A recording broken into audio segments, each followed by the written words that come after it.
નમસ્કાર દર્શક મિત્રો, આપ જોઈ રહ્યા છો સયાજી સમાચાર .live. હવે જોઈએ અગત્યના સમાચાર. રેસિડેન્સી સ્કૂલની 4 વિદ્યાર્થીનીઓનું સમૂહ આરંગેત્રમ પ્રસ્તુત થયું. રેસિડેન્સી સ્કૂલમાં અભ્યાસ કરતી 4 વિદ્યાર્થીનીઓ કુમારી નવ્યા, કુમારી આરાધ્યા, કુમારી હીર અને કુમારી પલકે સ્કૂલ દ્વારા રંગભવન ઓડિટોરિયમ ખાતે યોજાયેલ અષ્ટમ આરંગેત્રમ સમારોહમાં ભરતનાટ્યમની દીક્ષા ગ્રહણ કરી. રિપોર્ટર નૈતિક રેશમવાળા, સયાજી સમાચાર .live, સુરત.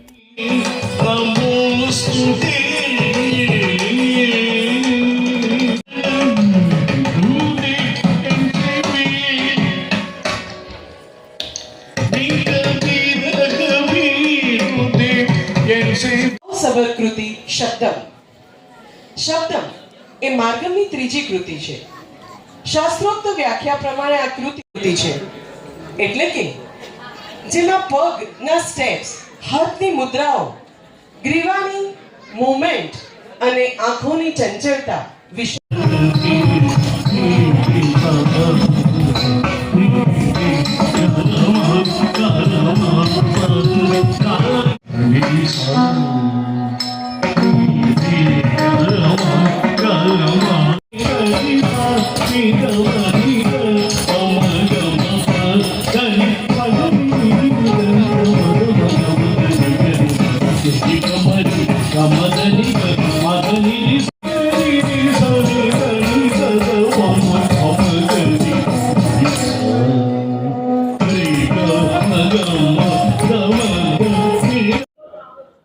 નટુભાઈ કારિયા, ટ્રસ્ટી પ્રેસિડેન્સી સ્કૂલ. આજે પ્રેસિડેન્સી સ્કૂલનો 8મો આરંગેત્રમ કાર્યક્રમ સમારોહ છે, જેમાં 4 દીકરીઓ આજે પોતે દીક્ષા લઈ રહી છે ભરતનાટ્યમની. પ્રેસિડેન્સી સ્કૂલની અંદર છેલ્લા 20 વર્ષથી ભારતીય સંસ્કૃતિને જાળવી રખાય એવું એક ભરતનાટ્યમનું આયોજન કરવામાં આવ્યું છે, જેમાં ધોરણ 4 થી પછીની બધી દીકરીઓ માટે એ ફરજિયાત છે, પણ એક પણ રૂપિયો ફી લીધા વગર એની કોઈ પણ ફી લેતા નથી. હા, વાલીઓએ એનો ડ્રેસ બનાવવો પડે છે અને દર વર્ષે એની પરીક્ષા પણ લેવાય છે, અને જે વાલી ઈચ્છતા હોય કે એમની દીકરીની દીક્ષા લેવડાવી છે એ લોકો આ રીતે આરંગેત્રમ કરતા હોય છે. આ 8મો કાર્યક્રમ છે અને અત્યાર સુધીમાં લગભગ 38 દીકરીઓએ આ રીતની દીક્ષા ગ્રહણ કરેલી છે અને એનો અમને આનંદ છે. એક સમય છે અત્યારે મોડર્ન યુગમાં ડાન્સ, હિપહોપ ને એ બધું કરવું છે, ત્યારે શાળા દ્વારા એવું કેવું મોટિવેશન આપવામાં આવે છે કે બાળકો ભરતનાટ્યમ જેવી ભારતીય પ્રાચીન સંસ્કૃતિ તરફ વળે? એ પાશ્ચાત્ય સંસ્કૃતિમાંથી બાળકો આપણી સંસ્કૃતિ જાળવી રાખે એ તો મુખ્ય હેતુ છે. અમારો એક મુદ્રાલેખ છે, સેવા દ્વારા સંસ્કૃતિ નિર્માણ. એટલે આપણી સંસ્કૃતિને જાળવી રાખે અને સાથે સાથે ઇન ફ્યુચર કદાચ કોઈ દીકરીને આર્થિક ઉપાર્જન માટે જરૂર પડે તો તે પોતે આ જો કલા શીખી હશે તો તે એના ક્લાસીસ પણ શરૂ કરી શકશે અને એ પોતે પોતાના પરિવાર માટે એક ટેકારૂપ આવકનું સાધન પણ ઊભું કરી શકશે. આ મુખ્ય હેતુ હોય છે.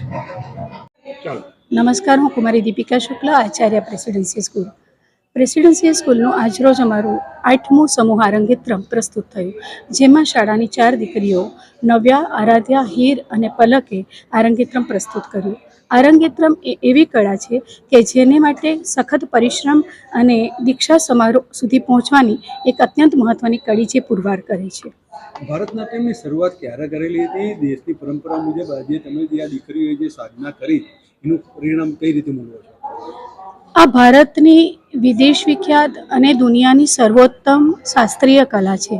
શાળાએ 12 વર્ષ પહેલાં વર્ગો શરૂ કર્યા હતા અને આજે 8મું આરંગેત્રમ આ 4 દીકરીઓએ પ્રસ્તુત કર્યું અને કલાગુરુ મેઘનાબેન મહેતા જ પ્રથમથી આ દીક્ષા આપી રહ્યા છે. દીકરીઓ કેવી મહેનત કરતી હોય છે, રોજની કેટલી કલાક આપવી પડતી હોય છે અને શું તકલીફો આવતી હોય છે?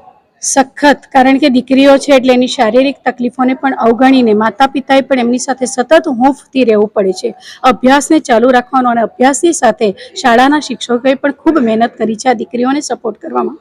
પણ દીકરીઓને માટે આ એક વિકટ પરિસ્થિતિ હોય છે. 4 થી 5 કલાકના નૃત્ય પછી પગ અને દિમાગ બંને ખૂબ થાકતા હોય છે, ત્યારે ખાવા પીવાના કે સુવાના હોશપોશ પણ રહેતા નથી. પણ એ સંજોગોમાં પણ સ્થિરતા જાળવીને દીકરીઓએ સખત મહેનત કરીને આ પરિણામ આપ્યું છે. બંને અભ્યાસ અને ડાન્સ બંનેને સાથે રાખવામાં વિદ્યાર્થી થાકી જાય ત્યારે શાળા દ્વારા કેવું મોટિવેશન પ્રોત્સાહન અપાતું હોય છે? ખૂબ જ સંતુલિત, તેઓને અભ્યાસક્રમ માટે પણ ખૂબ જ રિલેક્સ રાખવામાં આવતા હતા અને આ જેવી આરંગેત્રમ પ્રસ્તુતિ થઈ ગઈ, હવે પછી એમને અમે એક સ્પેશિયલ કોચિંગ પણ આપીશું.